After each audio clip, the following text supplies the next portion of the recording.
At some point I felt that, whatever I touch seems to turn to gold. People began to, every month, if I was spotted somewhere, they'd say, oh, is she pregnant? And I'd be like,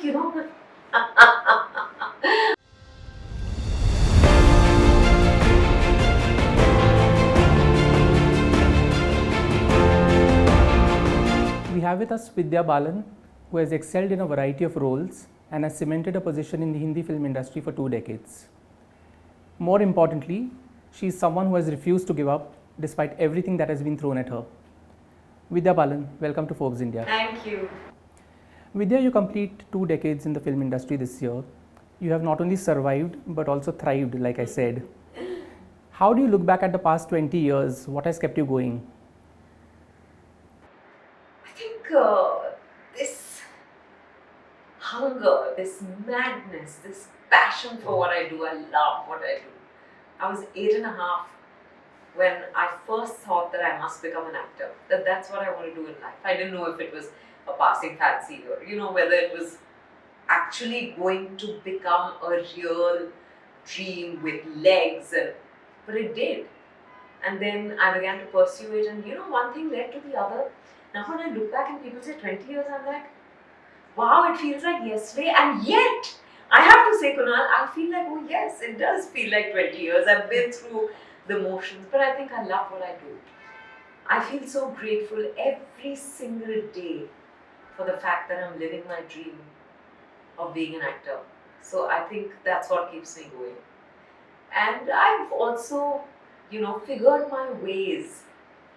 Like you said, you learn how to survive. You develop your own hacks. Like in between shooting for films, either shooting or promoting, I actually hibernate. I don't do anything, anything that, like of course I have endorsement commitments, I have appearances or events to attend. Outside of that, I lead a very private life. So that has helped me maintain my calm, just stay stable mentally, emotionally, just live my life. I think so all this, so it feels like 20 years and it still feels like yesterday. Yeah, but you began with television. Yeah. There was a serial that you shot for which didn't see the light of day. Then it was Hum Paanch, and you were offered Kyunki Saas Bhi Kabhi Bahu Thi as well, and you refused that. Yes. And I remember Anurag Basu had said that, why did you refuse such a thing? He said, हर कोई शाहरुख खान नहीं बनता. Yeah. और सही बात है. So he was like, पागल हो, तुमने television किया है, and this is such a big show. Kyunki was the biggest thing on television. And he found it unbelievable that I was giving up such an opportunity. But I think I was very clear that I have to at least give it a shot, because, and not that I couldn't have done television, but I just felt like I was also studying, you see. And my parents were very clear that I have to complete my graduation. So they said, you can work for the rest of your life, but you can't go back to college. वो सब नहीं होता. With your peers, it's just, you complete your education, then you have that solid foundation, then whatever you want to do, you do. So I knew that television was, I was like, okay, let me buy time, let me finish my graduation, and then I'll try for films. And honestly, I didn't have to try. One thing led to the other, Kunal. But therefore, I said no to Kyunki. I said no to, I was doing a lot of ads. With ads, you could shoot for a day, max 2 days, and you get paid well. So it was good, actually more than pocket money. And there was visibility. And at the same time, I was gaining confidence. I was learning on the job. So lots of things were happening. But yeah, for me, I think one thing led to the other. It wasn't like I sat and planned it out.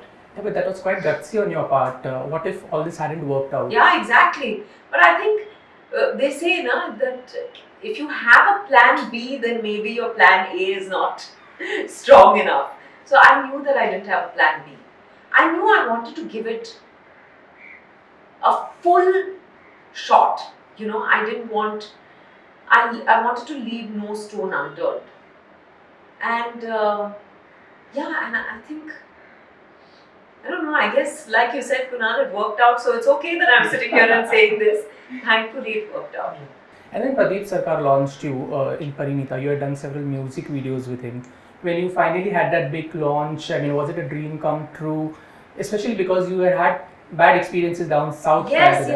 Bad experiences as in, I did a Malayalam film which got shelved, and then subsequently I've been signed on for a whole lot of films. There was a rush because, see, I was I'm a TAM brand. So it was like, oh, one of us is being launched in a Malayalam film. And then, yes, she's a Bombay girl, but she can speak the language and she's one of us. So it was supposed to be a big launch and then it got shelved. So I think the fallout also when that first film got shelved was very big. I got replaced in a whole lot of films and all that. But I think I was being prepared for something. I was being prepared to handle this. Because maybe if I had seen success immediately, who knows, maybe I wouldn't have been able to handle it. Yeah. Because we all want success, we all want fame, we all want money, but if we are given that easily, maybe we won't know what to do with it. That's how I look at it today in retrospect. But I think when Parinita finally happened, even for Parinita, I had been tested rigorously, right? I've been through many, not 17 tests and all, but whatever, it was quite a few tests. And I think it was a make or break for me. Because I was like, in Hindi films, I was getting to do a mainstream Hindi film with a mainstream producer, a director who fully believed in me, and with big actors, and the title role, and I was like, okay, I'm going to give it my all. Once I bagged it, there was no, and I thought to myself, whatever it is, even if it's this one film to my credit, let me give it my all, because I don't know if there's going to be another one. But of course, here we are. Yeah, slowly you learned the ways of the industry, and then you had a phenomenal patch between 2010 and 2012. Ishqiya, Dirty Picture, No One Killed Jessica, Kahani. Yes. Did you do anything different with your craft? And more importantly, did the attitude of those around you change with your success? No, of course, when you see success, I think, you feel a little invincible. And the kind of success that I saw, because now suddenly, I saw great success with The Dirty Picture, which was a female-led film, and it really broke all box office records. There was no precedent for that kind of film before that. So, of course, I began to feel invincible, I have to admit. As grounded as I would have liked to be, at some point I felt like, whatever I touch seems to turn to gold. We all, I think we're all sometimes foolish enough to believe that good things last forever and bad things will never happen. But I don't think I did anything differently.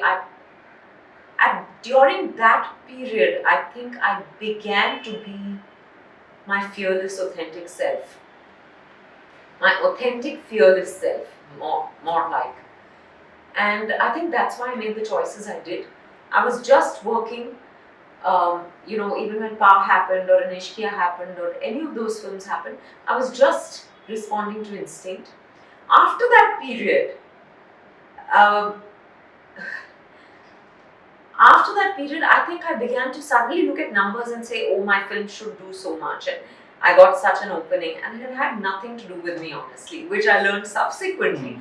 But at that time, I began to believe in all the things that were being said, and it's human. I think I don't regret it. I'm very glad I went through that phase, because it also taught me that, that there is that child in me who could believe that, like I said, in something as fantastical, that nothing is going to go wrong ever again. All my films are going to work out, but I think I began to focus on the wrong things. For me, always performance was the only thing that I was ever focused on, and I went through this golden period, and then I think I began to chase the numbers. But that's not the only thing. You know, I think the films also didn't quite uh, turn out the way we had hoped them to. Unfortunately, they happened back to back. But I think there were lessons to be learned for me and all of those involved for a period of 5 years. But so grateful that I still continue to get work and exciting work. You know, and always as an actor, I tried and did my best. The films may have worked or not worked, but I think I'm so grateful that there's never been a dearth of work. There's always been enough and more work and, you know, exciting work. So those are the things then you learn to give gratitude for. Yeah. It's okay the films didn't work. Of course one hopes that everything you touch works. But Yeah, it's not just that the films didn't work, you were also subjected to a lot of criticism for your weight, for your fashion. How did you deal with that? you know, I don't think fashion at that time, I think fashion was a thing of 2008 or so, around Hey Baby Kismat Connection. But weight, from time to time, I think, and by now I was married, so people began to, every month, if I was spotted somewhere, they'd say, oh, is she pregnant? And I'd be like, you know, how many times? It takes 9 months for one to go through a pregnancy, and here every month they were saying, oh, now she's pregnant. No, now she's pregnant. I was like, it used to irritate me then, but I learned to then get amused by it. But I think I was very, I was probably unhappy. Because, you know, suddenly, like you said, I'd gone through that period and I felt like, what went wrong? I'm making decisions the same way, but of course you realize that there's no, with time, with maturity, with experience, you learn that 2 plus 2 does not always equal 4. You know, there are so many factors involved. So I was taking it all very personally. I felt like, oh, those films have worked because of me. These films are not working because of me. But then I realized a film doesn't ever work because of one individual. A film doesn't ever not work because of one individual. Film is a collaborative process. So I think professionally I was going through such, I felt unloved. You know, and I think therefore I was probably being unloving towards myself, and I was going through health issues, and which is why the weight had always been an issue. So, Did you try too hard to fit in at that time? No, not were you to too fit harsh in. on yourself? Yeah, I didn't try hard to fit in. I tried desperately to shed the weight. I tried, the more I tried, the more weight I gained. So I think that was my body telling me that you're not showing any, you're not being kind to me, you're not being nice to me, you're not being grateful, I'm keeping you alive. But I think I had to learn all those lessons. Yeah. Who helped you come out of this phase, and did it make you stronger? Oh, for sure. Every phase, I think, whether it's a good phase or a not so good phase, I think everything makes you stronger. It helps you. It allows you to know yourself better. And I think my family has always been a great support. And now I had Siddharth. Siddharth's always been someone, you know, who's very accepting of people the way they are. He's not judgmental. So I think I found great strength in sharing with him. And I've been working with a healer now for many, many years, for almost 14 years. So I was also going through my healing process, and God bless my healer, Nidhu Kapoor. I think she's been, you know, she's really given me so many tools with which to understand, know myself, heal myself. It's a journey, it's a lifelong journey. But you know, I think that my healing journey, my healing process also gave me a lot of strength and clarity at that time. And in the past decade, we saw you take on roles with a lot of substance. Tumhari Sulu, Sherni, Shakuntala Devi. Was it a conscious decision, or filmmakers now come to you with these kind of roles? I think it's a little bit of both. You know, I get bored very easily, so I'm looking to do something new all the time. And I think filmmakers feel that, okay, you know, maybe she'll be open to do something different. Maybe she's, they have the faith. So I think it works both ways. It's worked out well for me, so I'm not looking too deep to dig, to look for reasons. But yes, I think I've had a great variety of roles um, over the past 2 decades, and I feel very, very grateful for that. There's always talk about being the highest paid actress. Was that ever a consideration for you while choosing a role? Do you look at those numbers? No, not at all. I don't know how much anyone else gets paid. No, genuinely, I'm not bothered. I'm interested in how much I'm getting paid, and if I feel valued, if I feel valued by how much is being offered to me, I'll do it. If not, then you either negotiate, or if it's a no-go, then it's, then you don't do it. But I've never used anyone else or how much they get as a yardstick. I think that's pointless. Does it get difficult for women to get meaty parts over the years? Not in Big my budget experience. films? Not in my experience. See, but I'm talking because of COVID and what has changed in terms of the business as well. Yeah, I think what has changed, Kunal, is that the so-called female-led films have taken a hit. Right. Because now people are not wanting to make that. They're only wanting to make them for the OTT platforms, not as theatricals. And so I think it feels bad because we were really doing well, and then it feels like we've taken a few steps. We've had to take a few steps back. But I think that's sometimes before, not sometimes, like when you're getting ready to run the race, you take that one step back and then you sprint. So I'm hoping that this is that one step back before the women-led films, have that big breakthrough again, and we're able to tell all kinds of stories theatrically on OTT across mediums, and see great commercial success, because it is a business of cinema finally. Absolutely. So that, I think now in this atmosphere, when a lot of films are not working, people would rather bet their money on what is historically safe, which is your so-called male hero films, which is fine, but we will, I'm sure, re-emerge.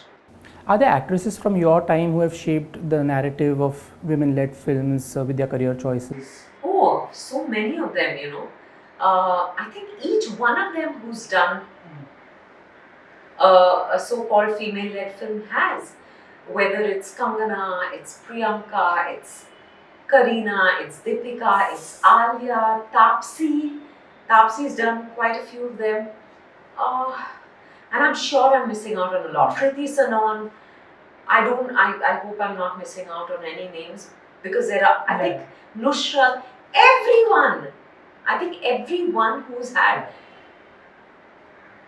the courage to do a female-led film and to give it their all, I think hats off. Even Janvi, Ananya Pandey. I'm telling you, I just hope I'm not missing out on any names. There are also, even in the South now, we're seeing some female-led films, which is nice. Theatres are not doing well. You just touched upon that topic. What is the way out? It's been a long period now. Sorry, before I forget, Tabu. I was going to tell you Tabu. Tabu is like, she's the OG. So she did Astitva and Marches and all much before any of us did. But so, sorry, you were saying what is the way forward? Yeah, for the theatrical business now. I think, there is no formula. We have to just wait it out. It's like sometimes when even in our personal lives, we go through a bad period. Like I went through that 3-year period, before I got Parinita, when nothing was working. You have to just wait it out. You have to continue to do what you're doing with full commitment and belief and conviction, and just, hope that it will work. Like, I'm glad that Metro is doing such good business now, because maybe 6 months ago, we would have thought that a film like Metro doesn't have that much of a chance, because it's a relationship film. It's a softer film, It's people want to see Mardhar and action and thrill and, big scale films, but it's a very intimate film. And it's very, very reassuring that Metro is almost done, I think, 50 crores. So I think things are slowly changing. Do you aspire to direct someday? No chance. Your reels are quite popular. Thank you, but that requires no direction. My team sends me reels, reel suggestions, and then I pick out whatever I like. We shoot it on a day when I'm getting ready for something, and that's it. So there's no. You're known for heralding films with strong women characters. Between The Dirty Picture and Kahani, which was more challenging and demanding, and which of those two gave you more satisfaction? Oh, that's a very tough one. I think I enjoyed both of them equally because they were so different. See, with Kahani, I was involved from the time it was a one line. It was almost like I was part of the process of writing. I didn't contribute in any way. It's Shujoy's story, screenplay, everything entirely. There were others involved, of course, but I just felt like, I knew everything about the character, about the film from the very beginning because he kept me informed of every development. One page he'd write, he'd share it with me. It was that kind of thing, And with The Dirty Picture, I think it was so different from anything I'd done. It was so exciting for me as an actor that I was getting to do something like this. Something that I'd always wanted to do but not had a chance, right? And I loved the dialogue, Bazi Rajat Arora's dialogues, my God! And it had all that fun, masala, masti. Yeah, I think both were equally fulfilling. Very demanding, especially The Dirty Picture. Yeah. Also because the emotional upheavals were far more. In Kahani, it was almost like I had to put a lid on what I was actually feeling as a character.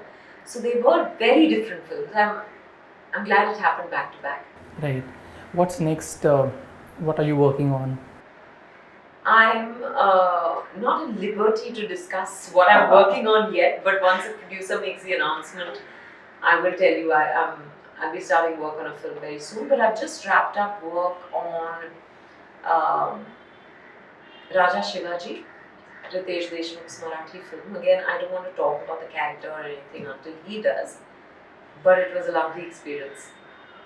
When you look back at your journey, what has stayed with you? What is that one lesson that you hold dear to your heart? And nothing is permanent. Good days don't last forever. Bad times don't last forever. Success doesn't last forever. Failure doesn't last forever. Friendships don't last forever.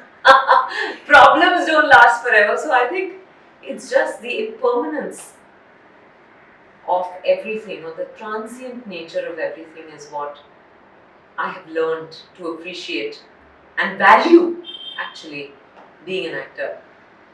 Hope your laughter stays forever. Oh, thank you. Thank you so much, Vidya Balan, for speaking with us. It was a pleasure. Same here. It was lovely. Thank you.